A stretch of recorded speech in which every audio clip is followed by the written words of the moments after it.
Hi everyone, this is Erica, aka ECR Horses 1901, and today we're going to do something a little different. Today I'm going to walk you through the models in my collection that I've gotten from antique stores, and I'll also give you some of my tips in case this is something that you haven't really explored but are interested in. So I live in a very small state, and fortunately there is a really great antiques mall not too far from where I live. So I make a point to visit there, I'd say about once a month, maybe not quite that often, but pretty often. And no matter what, they always seem to have a few Breyers. There are a few other antique shops in the area that are more hit or miss, and what's sad is that I know for fact that during the years I was not collecting, I was still going into antique shops fairly often because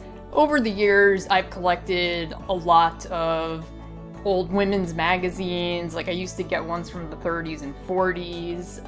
I also, because I have a background in American history, I would collect books about presidents during the late 1800s, which is kind of my time period, so I have a lot of those. So I've been going into antique shops for a long time, and I know for fact that on several occasions I came across, you know, all different Breyers. I have no idea what they were. I just know that I did come across Breyers, and I remember looking at them and being like, oh, I remember when I used to collect those. So yeah, hopefully I didn't pass over some really cool models. I don't like to think about that too much. Once I did get back into collecting, the first couple of models that I picked up at antique stores were this family Arabian stallion and foal. So the stallion is Fleck Arabian Stallion from about 1959 to 1962, and the foal is Spot, or Appaloosa Foal Spot, from 1960 to about 1968. I don't remember what I paid for these guys. It wasn't a lot. I did show them at the Scratch and Dent show last year because, you know, I know it's hard to see on the camera, but they're actually, for their age, in pretty good condition.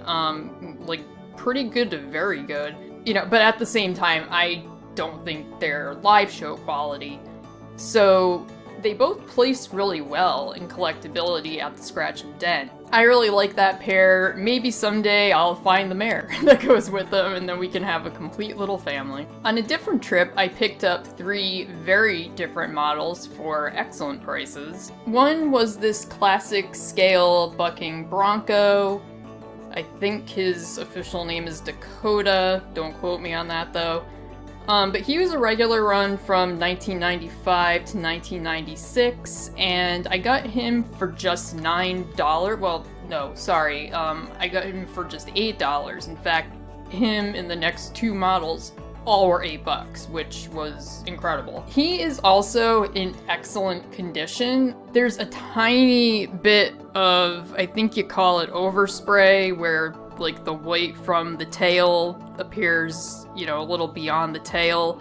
That appears there, and again, it's hard to pick up on the camera, but one of his front legs, this one, is a little bit crooked. It's honestly not too bad though.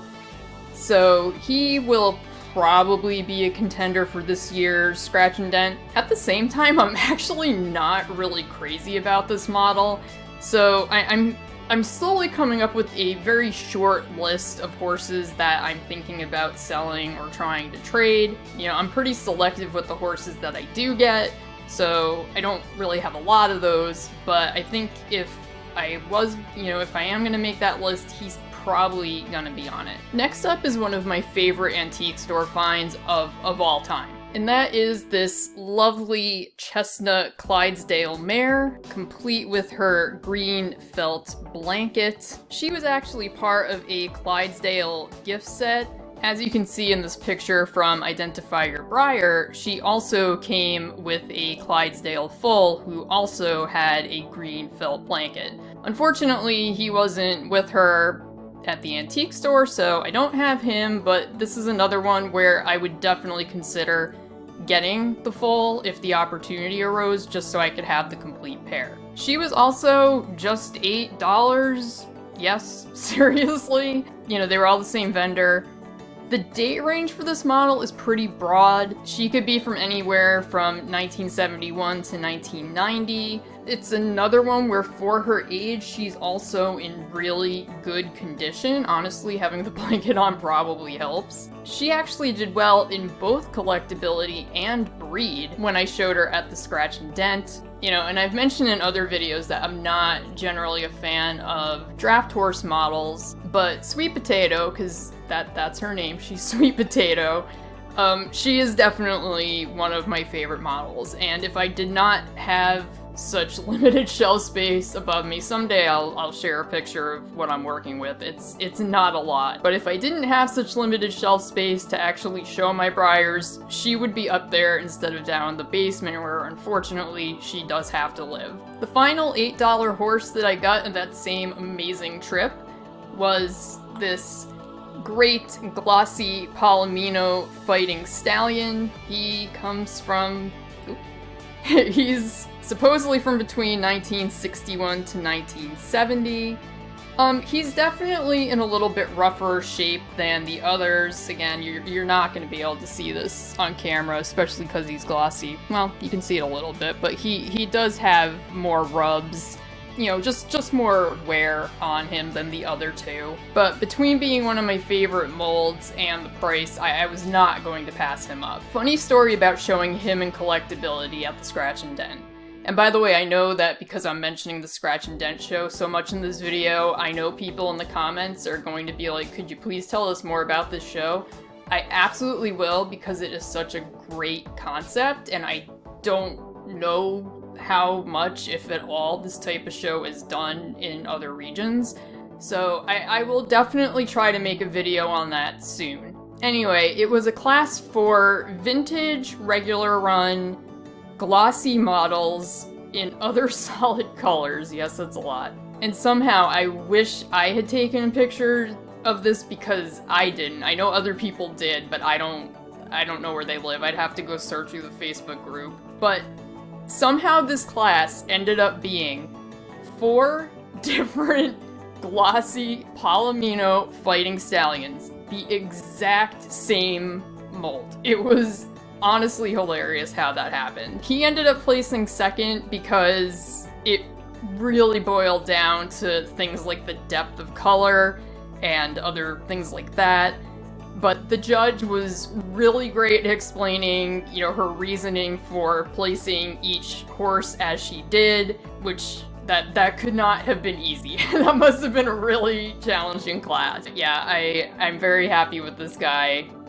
Absolutely glad to have him as part of my very small fighting stallion conga. Then my husband and I tried out a different antiques mall that's actually a lot closer to our house. And this place was much more hit or miss. They did have a handful of Breyers in different stalls, but I only ended up purchasing one of them, and I'll explain why a little bit later in this video. But what I did end up buying was this guy, an amazing find. So this is my Western horse, who appears to be, as best I can tell from Identifier Breyer, from 1951 to 1953. He is the glossy Palomino with the lighter brown saddle and dark hooves. Given his age, he could look much worse. You know, again, he does have some rubs and, you know, scratches, things like that, but he's honestly really good for his age. I got him for $40, which is not bad. Prices are kind of all over the place if you look on eBay and some other, you know, Breyer value guides and stuff. So I'm not mad about paying that for him, especially, you know, if you're looking for Western horses that come with the saddle. You can definitely find Western horses that don't have the saddle because this is just something that snaps on. you can definitely find ones that don't have the saddle for a lot cheaper. But I am very thrilled with him. He's probably my best find, and I came across a slightly newer model Western horse, again based on Identifier Breyer info, that was in much worse condition for almost as much money on my most recent trip. So yeah, I feel very lucky to have picked this guy up. On our next trip to our usual spot, I came away again with 3 horses. The first is this G1 Chestnut Morgan Stallion stablemate from 1976. It's this really interesting shade of chestnut. And again, he's in good, definitely not perfect condition. Yeah, the camera definitely picks up some of his imperfections on his near side. I almost never see stablemates at the antique stores near me, so I was definitely happy to find him. On this particular trip, I was also hoping to find some body horses to use for NaMoPaMo.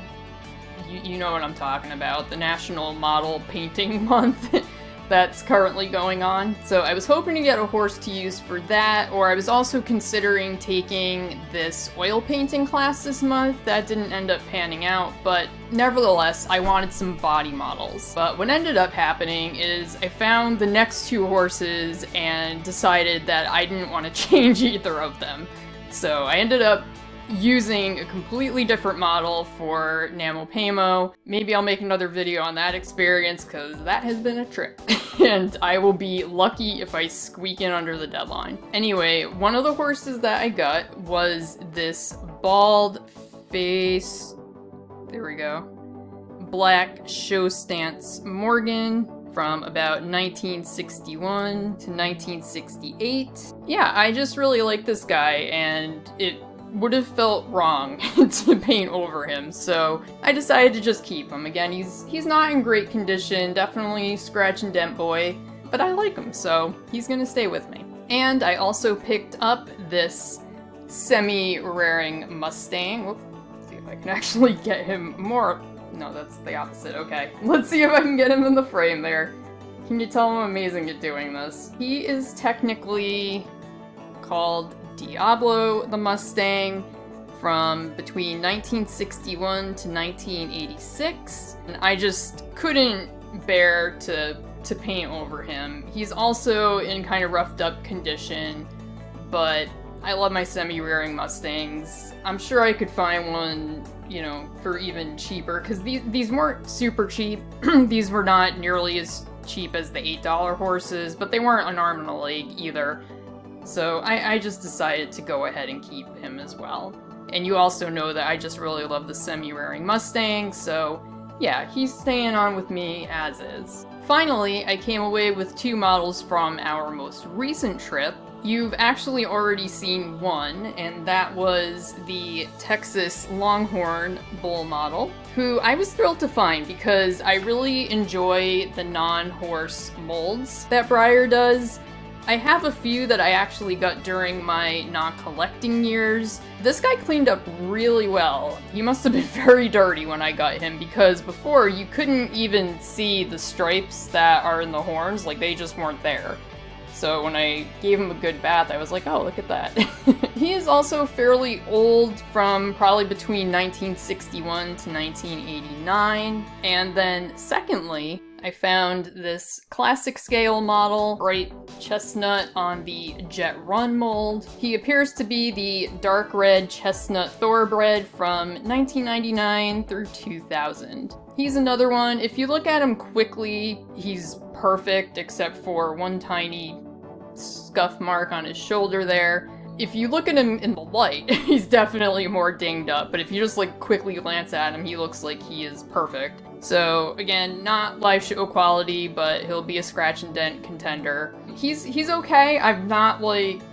He's not my most favorite, but because he was in such decent condition, I said sure, why not? Now, I have decided against purchasing several models I have found for various reasons. And I apologize that I don't have any pictures to go along with this next part, because a lot of this was before I had a YouTube channel, so it just wouldn't have occurred to me to document anything. When I'm purchasing horses from antique stores, generally it has to be a mold that I like. It needs to be in at least scratch and dent condition, and it needs to be reasonably priced. So for example, and this will probably make some people sad, but when I bought the $8 horses, so the bucking, the bucking bronco, the Clydesdale mare, and the fighting stallion, there was also, I don't remember exactly which model, but I remember that it was a Forever Sage.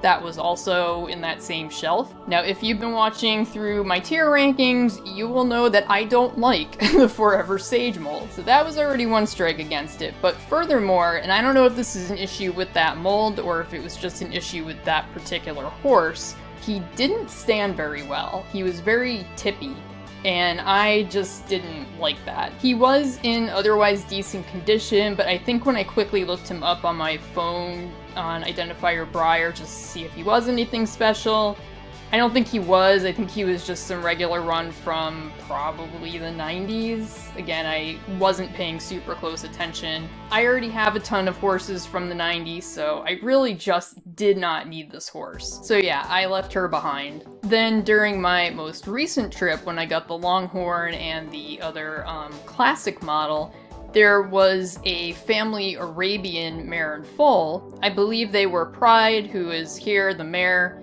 and Joy, so they were from probably the early 60s, maybe through the 70s, but they were both in really rough condition. They had definitely been someone's well-loved toys, with big scratches and scuff marks and green marks and all sorts of stuff on them. Now granted, the person who had them for sale had actually correctly identified them on the tags, which is super rare, but they also wanted like $35 each for like each horse, not, you know, for the pair, not that for the mare and less for the foal, like 35 bucks for each of these horses. That might not have been too bad if they weren't in such poor condition. Like, these horses, I think, would have been too marked up even for scratch and dent. So those I also passed on. And I remember the Antiques Mall where I bought the Western horse. It's the type of Antiques Mall that's only open like 2 days a week, and the people who are in charge of each of the stalls actually sit there and you deal with them directly. It's not like the other antique store we go to where it's still stalls from different vendors, but you just like pay the store. In this other place where we've only been the once, you actually directly pay the seller. So there was a person who also had a few Breyers for sale that was different from the guy that had the Western horse. And I don't remember what the other Breyers were, except that I know that one of them was actually still in the box. It might have been another classic model, because I think it was smaller. In any case, this was another one that I looked up quickly on my phone. It was just another regular run. I don't even think it was that old. I think it was like, it might have even been a model that was still, that's still out. Yeah, again, I wish I had taken any kind of notes, but I wasn't doing YouTube, so why would I have? And furthermore, just looking at the model in the box, I could tell he had a very crooked leg, and the seller was also asking for a lot of money for what this horse was. So I didn't feel bad about leaving that one behind. But what's funny is, when I went to pay the seller for the Western horse, the vendor that had these other Breyers was there talking to this guy, and he must have seen me, like, spending a lot of time, like, looking at my phone, looking at the models, and kind of going back and forth, because I think I kind of did go back in and out of this guy's stall a few times looking, and he actually said something to me, and I think it was joking, but he was like, you know, what's the matter? Mine aren't good enough for you?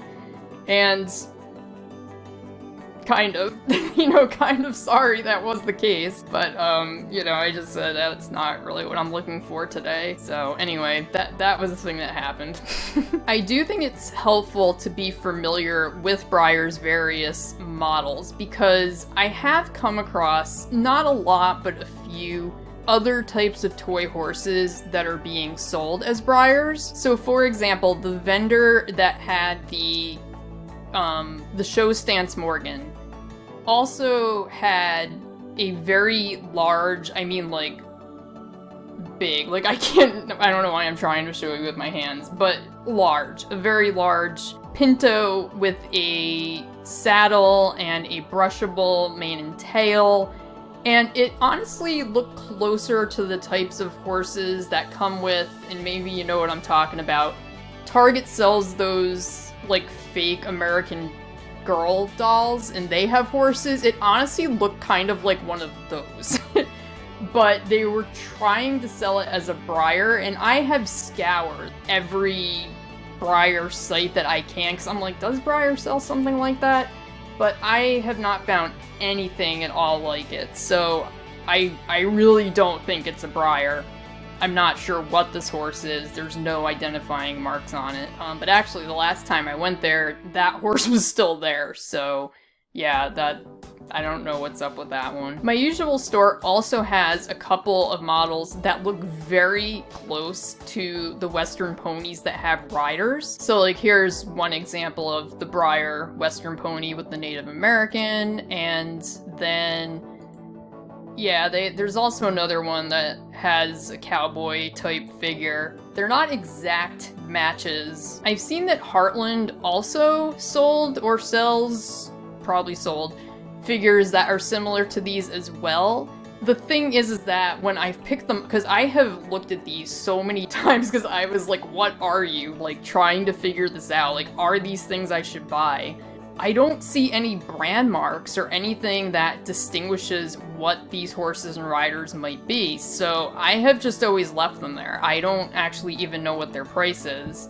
I don't know if, you know, I feel like I'm gonna have to look at them again if they're still there next time I go to the antique store.